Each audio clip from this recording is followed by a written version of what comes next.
Strange whispers echo through a dimly lit hallway on a cold March night in 1990. Two men, dressed in authentic-looking police uniforms, approach the side entrance of Boston's Isabella Stewart Gardner Museum. The guard on duty, perhaps accustomed to late-night disturbances or simply trusting of anyone wearing a badge, buzzes them inside without question. He believes they are real officers investigating a reported disturbance. Within minutes, this routine act transforms into one of the most audacious art thefts in history. And the question that still haunts everyone is how these thieves managed to vanish with an estimated $500 million worth of priceless masterpieces, without leaving a trace that would conclusively identify them or the location of the missing treasures. At the time, the museum's security system consisted of motion sensors, alarm triggers, and recorded data. Yet none of that technology prevented the thieves from overpowering and restraining the guards. The intruders then methodically moved through the galleries, seemingly with a plan in mind, choosing specific artworks. They cut some of the paintings right out of their frames and removed them so swiftly that it almost appeared rehearsed. When the local police finally arrived, the thieves had long since disappeared into the early morning darkness. The museum was left with empty frames, shattered glass. Though one might assume an inside job or a sophisticated criminal ring, investigators struggled to find conclusive evidence. The FBI stepped in, promising swift results, but leads came and went. Suspects dodged the spotlight, and rumors of the stolen paintings traveling overseas surfaced. Interpol's specialized art crime units and even private detectives took an interest. Despite all these efforts, each new clue seemed to raise more questions than it answered.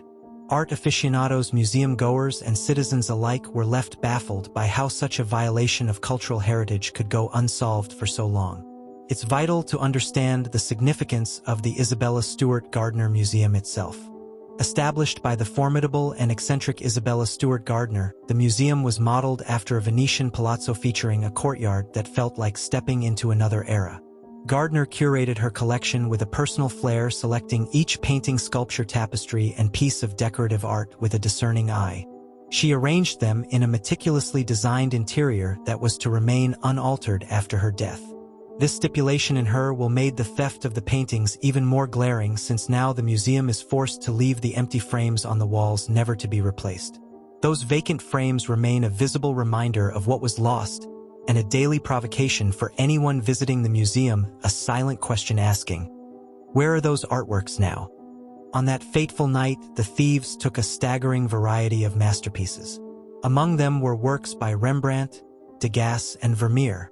One of the crown jewels of the stolen collection was Rembrandt's Storm on the Sea of Galilee, a dramatic seascape that was the Dutch master's only known seascape painting.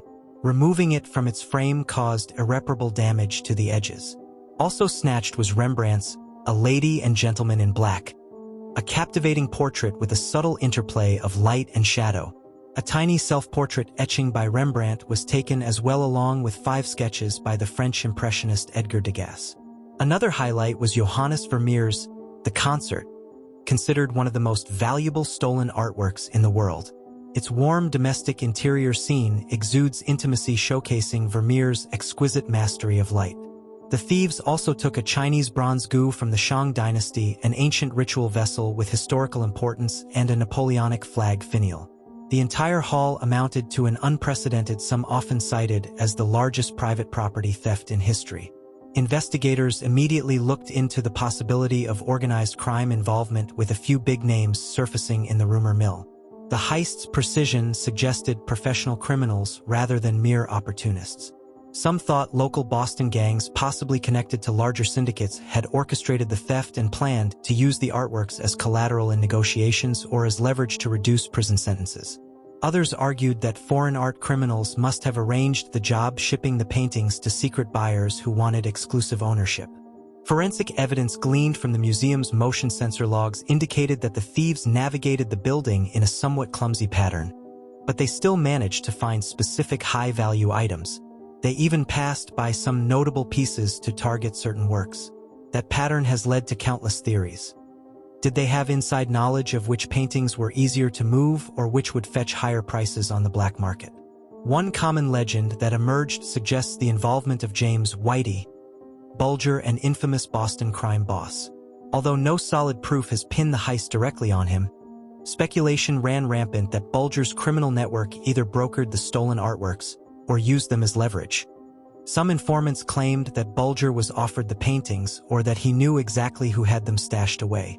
Another rumor pointed fingers at the Italian mafia in Philadelphia or even in Europe. Over the years, individuals with questionable connections to organized crime claimed they could return the paintings if certain conditions were met. Yet every tip that investigators followed ended in a dead end.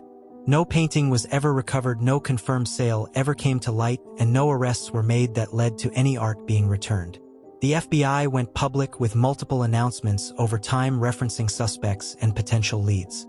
In 2013, the Bureau claimed it knew the identity of the thieves, though officials withheld those names from the public. They said the thieves belonged to a criminal organization with ties to New England and the Mid-Atlantic states, hinting that the artworks had traveled through Connecticut and Philadelphia before possibly winding up in international markets. Yet, despite these statements, nothing concrete materialized. A rumor emerged about the paintings being hidden in an Irish cottage, then about them being stored in a warehouse in Japan, and even a story about them lying in the back room of a suburban home waiting for the perfect buyer. Each claim seemed plausible enough at first, but nothing ever led to a breakthrough. It's important to note that over the years, the Isabella Stewart Gardner Museum has offered substantial rewards, originally millions of dollars, for information leading to the safe recovery of all stolen works. Those rewards increased and decreased with time, each new figure prompting fresh leads or confessions. People from around the world have come forward, some with genuine information, others with elaborate hoaxes. The reward became a tantalizing lure for criminals, opportunists, and even ordinary citizens who believed they had a clue. The museum administration and the FBI also promised partial rewards for partial recovery, hoping that the thieves might return a single painting at a time. Still, no painting has ever reappeared. One question that perplexes everyone is why the thieves took certain artworks while ignoring others that were also valuable. For instance, they completely bypassed a Titian painting considered invaluable. The thieves also left behind a Michelangelo drawing and other remarkable pieces.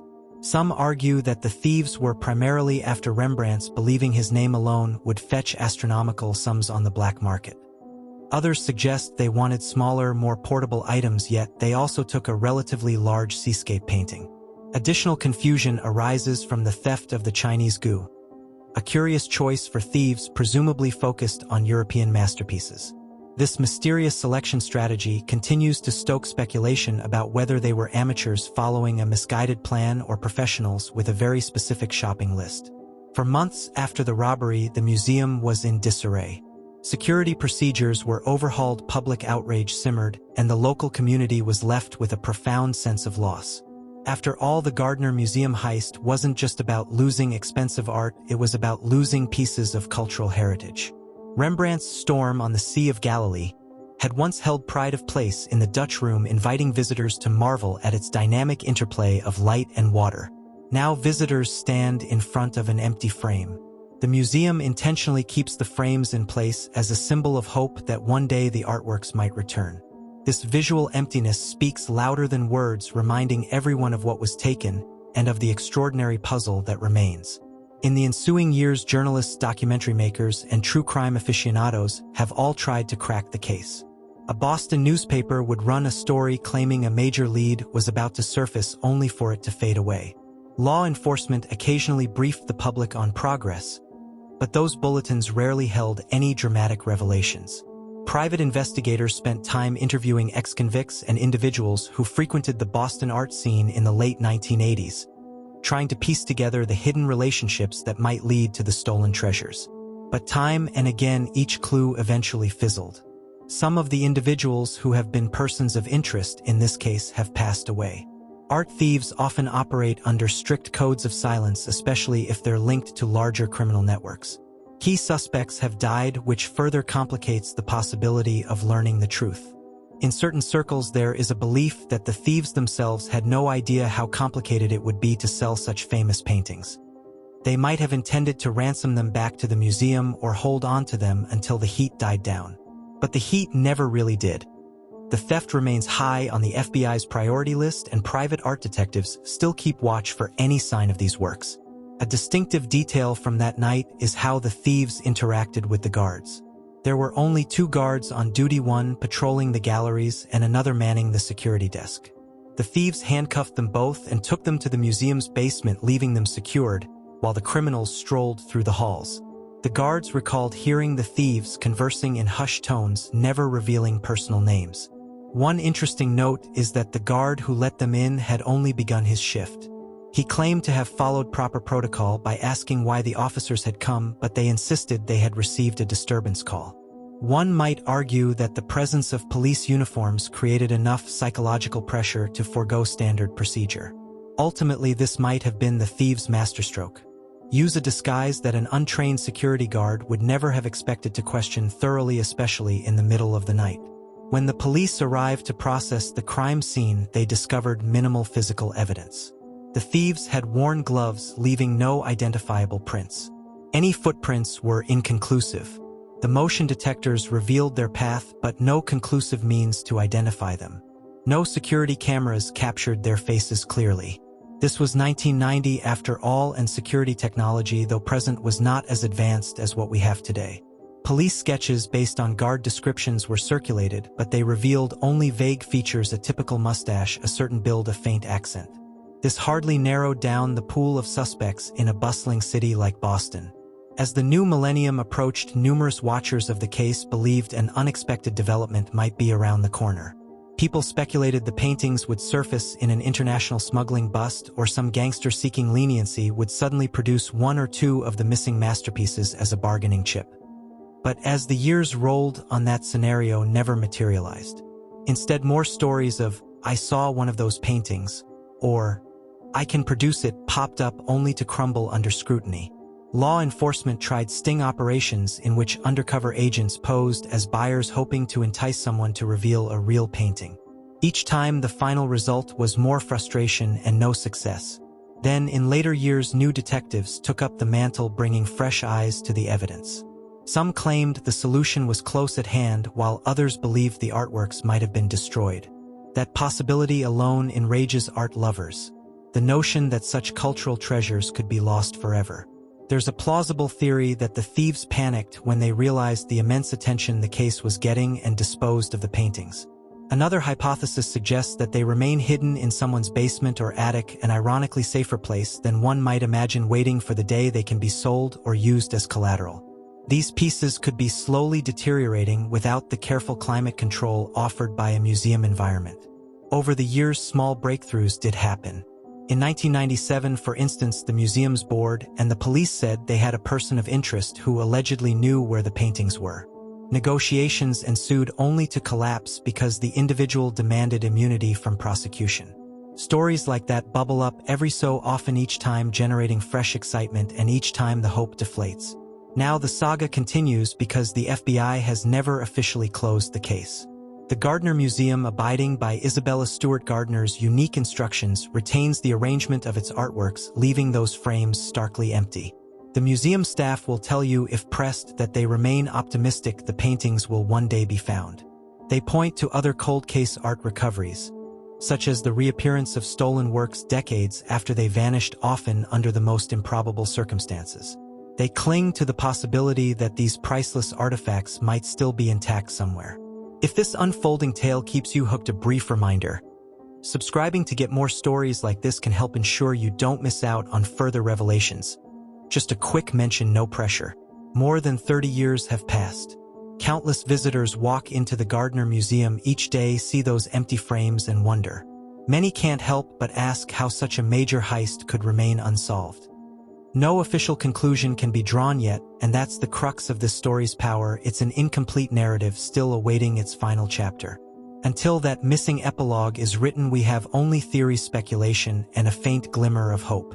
While many art heists get solved or partially resolved within years, this one remains a legendary cold case.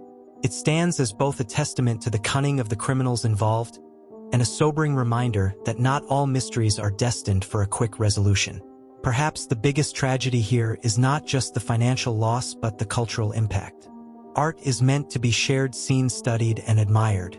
These works by Rembrandt, Vermeer, and Degas might still captivate the imagination, but in secret, if they exist at all. Collectors who trade stolen art on the black market rarely allow the public to enjoy their acquisitions. In essence, if these masterpieces have survived, they sit in darkness, robbed of the admiration they once inspired. And if they no longer exist, that's a blow to humanity's collective heritage, an irreplaceable loss that can never be mended. Over time, some of the museum's younger staff, who were not even born when the theft occurred, have taken an interest in the narrative. They see it as part of the Gardner's identity, albeit a sad chapter. Occasional events highlight the unsolved heist, turning those empty frames into a focal point for educational discussions. The simple silhouette of that missing Rembrandt has become iconic, a silent beacon that draws visitors who want to stand in that exact spot and reflect upon the audacity of art theft and the fragility of cultural treasures. The final question remains: will these artworks ever be recovered? Nobody can say with absolute certainty. The museum's leadership clings to optimism, emphasizing that other long-lost artworks have eventually surfaced in surprising ways. It's entirely possible that a single phone call, a single clue, or a chance discovery could unravel the entire labyrinth.